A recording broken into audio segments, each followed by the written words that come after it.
ये गोल्ड का चार्ट है जो कि कंटिन्यू डाउनफॉल कर रहा था और ये इसका लास्ट स्विंग था जिसको इसने कैंडल क्लोज के साथ यहाँ पर इंड्यूसमेंट लिया। मार्केट इस तरह से नीचे आ रहा था, यहाँ पर इंड्यूसमेंट लिया, यहाँ क्लोज का, यहाँ एंट्री लेना चाहिए था बट मैं ले नहीं पाया। फिर जब मार्केट वापस से ऊपर जाना शुरू किया और यहाँ पे एग्जॉस्ट करने लग गया, एग्जॉस्ट क्या करने लग गया एक्चुअली, यहाँ पे इंड्यूसमेंट वगैरह इसने लिया है छोटे टाइम फ्रेम पे भी। जब ये मार्केट यहाँ पे एग्जॉस्ट करने लग गया और इसने अपना हाई स्वीप करके लो ब्रेक किया तो मैंने इस जगह पे इसका एंट्री बनाने का सोचा, बट वापस मार्केट जब ऊपर आ गया तो मैंने ठीक इसी जगह पे एंट्री बनाया। ये मैंने एंट्री बनाया, मेरा टारगेट 1:2 था बट ये थोड़े से के लिए वापस लौट गया तो मैंने अपना एसएल घटा के ब्रेक इवन पे ला दिया तो मेरा ब्रेक इवन हिट हो गया और नो प्रॉफिट नो लॉस। ये वो ट्रेड है, जैसा कि आप देख सकते हैं ये मेरा पहला ट्रेड था। पहले ट्रेड में ब्रेक इवन होने के बाद मुझे बाद में इतना बुरा लगा क्योंकि मार्केट बहुत ही नीचे गया, बहुत ही ज़्यादा नीचे, तो मैंने यहाँ पे एक और बिना एनालिसिस के ट्रेड ले लिया। लेकिन फिर मैंने इसे एग्ज़िट कर दिया, प्रॉफिट में एग्ज़िट किया था लेकिन एग्ज़िट कर दिया इसलिए क्योंकि ये मेरा रूल के अकॉर्डिंग नहीं था, इसलिए मैंने इसको क्लोज़ कर दिया। जिसके बाद मार्केट ऊपर भी गया तो मैं बच गया कहीं ना कहीं। चलो कोई नहीं, तो मेरी गलती थी, यहाँ तक कोई दिक्कत नहीं था। इसके बाद जो हुआ वो देखो, यहाँ पे एक ट्रेड लेके ब्रेक इवन होने के बाद, यहाँ पे एक ट्रेड लेके एग्ज़िट करने के बाद, यहाँ पे एग्ज़िट करने का एक और रीज़न था क्योंकि ये लो था। लो अक्सर जब भी लेता है तो फिर लो जब भी लेता है यहाँ पे तो थोड़ा सा ऊपर पुश करता है, तो मेरे माइंड में अचानक से ये बात आ गई तो मैं बच गया।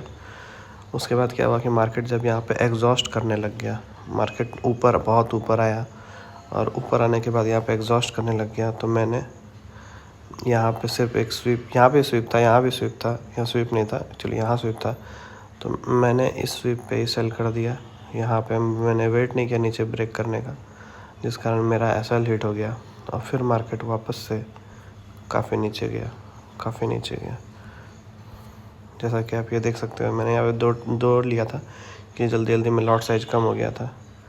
ये बस थोड़े से के लिए मेरा नहीं हुआ, वरना मैं फिर इधर प्रॉफिट हो जाता मेरा तो काम हो जाता।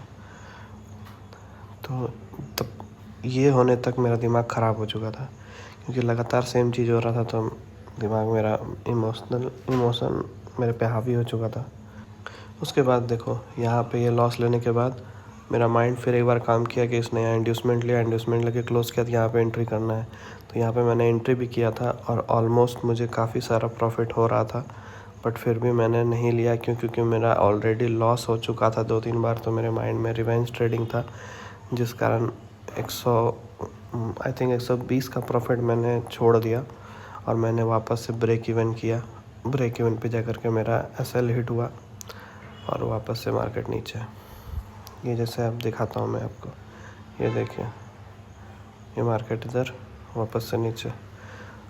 अब जब मुझे ये वाला लॉस हुआ, यहाँ वाला लॉस हुआ, उसके बाद मेरा दिमाग काम करना बंद कर दिया। उसके बाद मैंने क्या ही ट्रेडिंग किया है, अजीब लॉट साइज लेके मैंने खुद का अकाउंट ही ब्लो कर लिया।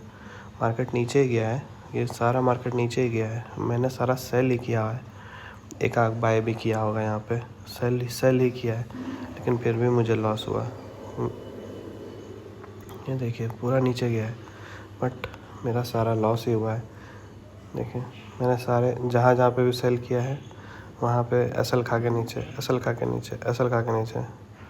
अब मेरा अकाउंट पूरी तरह से ब्लो हो गया। अंत में मैं एकदम बिल्कुल पागल सा हो गया और सारा गलत सलत ट्रेड लेकर के अपना अकाउंट ही ख़त्म कर लिया मैंने। कल का दिन मेरे लिए बहुत बुरा रहा। मैं दिखाता हूँ आपको, ये देखिए 12 तारीख का सारा लॉस, धीरे ये लॉस बढ़ता गया। शुरू में ब्रेक इवन रहा, उसके बाद मैं ब्रेक इवन वाला भी दिखाता हूँ। देखिए यहाँ पे 12 तारीख है, 12 तारीख से स्टार्ट हो रहा है ये पहला वाला $1 का लॉस ब्रेक इवन। दूसरा जो मैंने एग्ज़िट किया 38, फिर मैंने 2 जो लगातार लिया था जो हल्का लॉस पे रह गया 29-30, उसके बाद एक प्रॉफिट, उसके बाद लॉस, उसके बाद लॉस की संख्या बढ़ती गई और मैंने अपना अकाउंट ही ब्लो कर लिया पूरी तरह से। ये पूरा हफ्ता ही मेरे लिए बहुत बुरा रहा, -230।